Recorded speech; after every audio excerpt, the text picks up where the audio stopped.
Endocrine gland hormone. First is the hypothalamus. Hypothalamus makes hormones that will first is to stored and secreted by the posterior pituitary. Second is to regulates anterior pituitary. The pituitary gland is a small sac comprises of posterior lobe and anterior lobe. The posterior lobe stores that arrive ready-made from the hypothalamus, while the anterior lobe secretes its own hormones.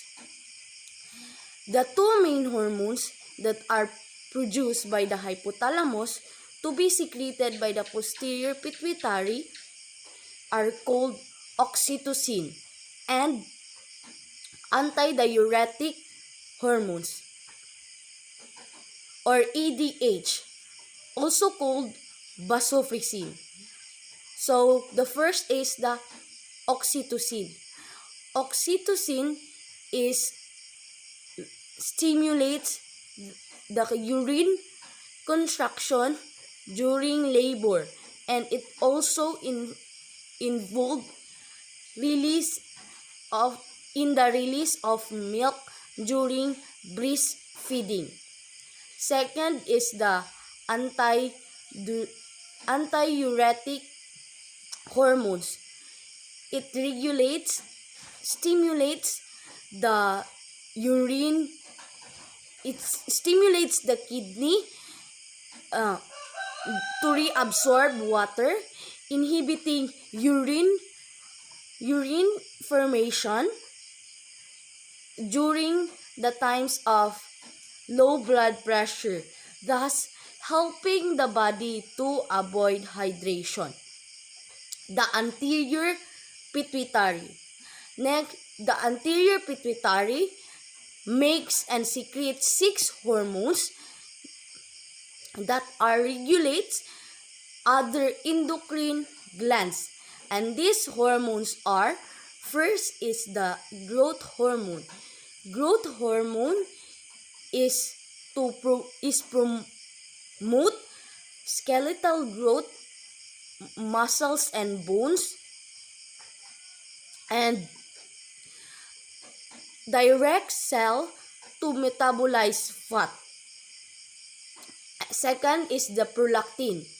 Prolactin, which stimulates the milk production in the mammary gland in the breast.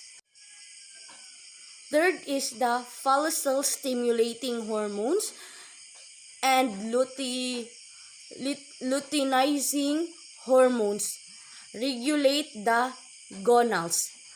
The follicle stimulating hormones stimulates follicle development in ovaries and production of sperm and ova. The luteinizing hormone triggers ovulation of egg cell in females and testosterone production in males.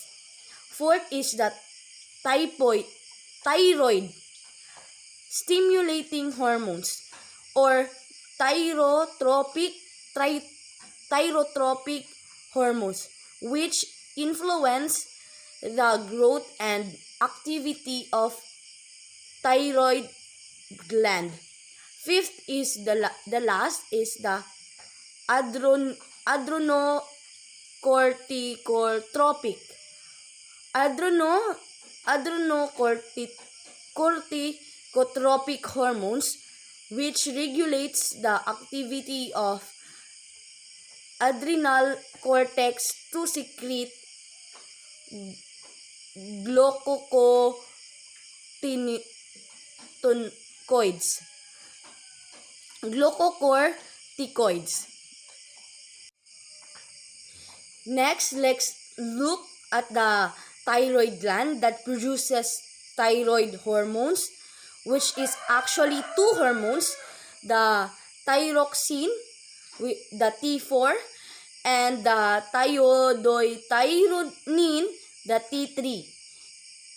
This is a hormones that affects almost every cells in the body by increasing metabolism, regulating tissues growth, and maintaining the blood pressure.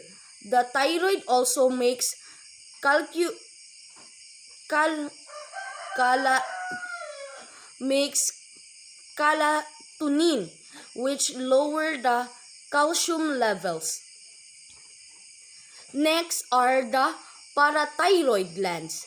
Parathyroid glands that secretes parathyroid hormones, which raise the blood calcium levels. Calcium levels are involved in the signaling among many other things.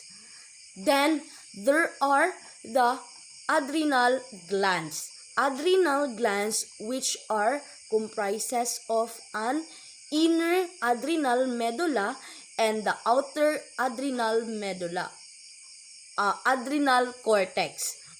The cortex synthesizes wide variety of steroid hormones called corticosteroids. Corticosteroids. Corticosteroids. Mineralocorticosteroids like aldosterone regulates ion concentration like sodium and potassium. They are also stimulate the kidney to regulate water and electrolyte balance. Glucocorticoids like cortisol and cortisols consistent, which they are maintain blood pressure by the influencing vasoconstrictors,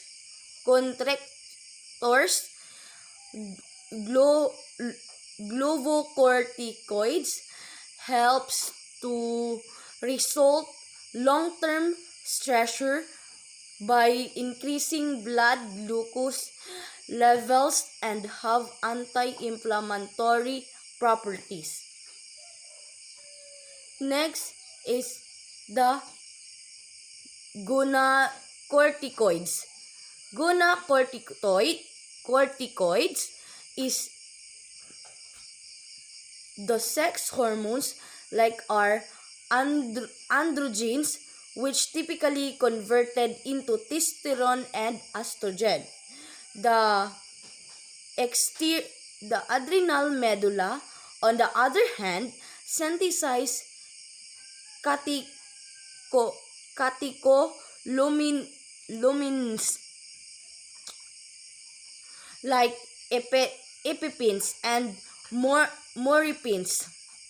These prepare the body to deal by the increasing heart rate, blood pressure, and blood glucose levels, which is good for the good invading danger.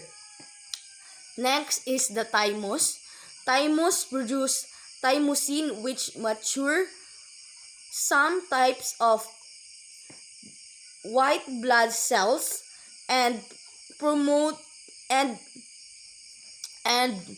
important in developing the immune system. Then there is the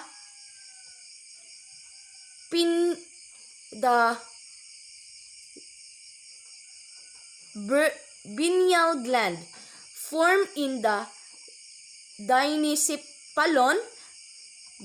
diencephalon of help regulate circadian rhythms, which involve the body sleep-wake cycle. The pancreas.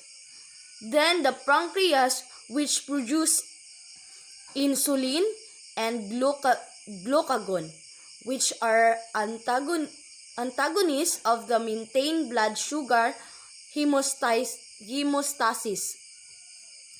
Insulin release, which blood glucose levels are highly, it produces blood glucose levels. Glucagon release glucose to blood, thus increasing blood glucose levels. And finally, the gonads produce sex hormones.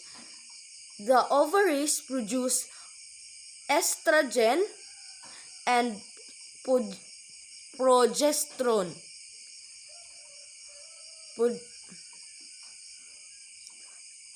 Whereas the testes produce several androgens, the most important testosterone.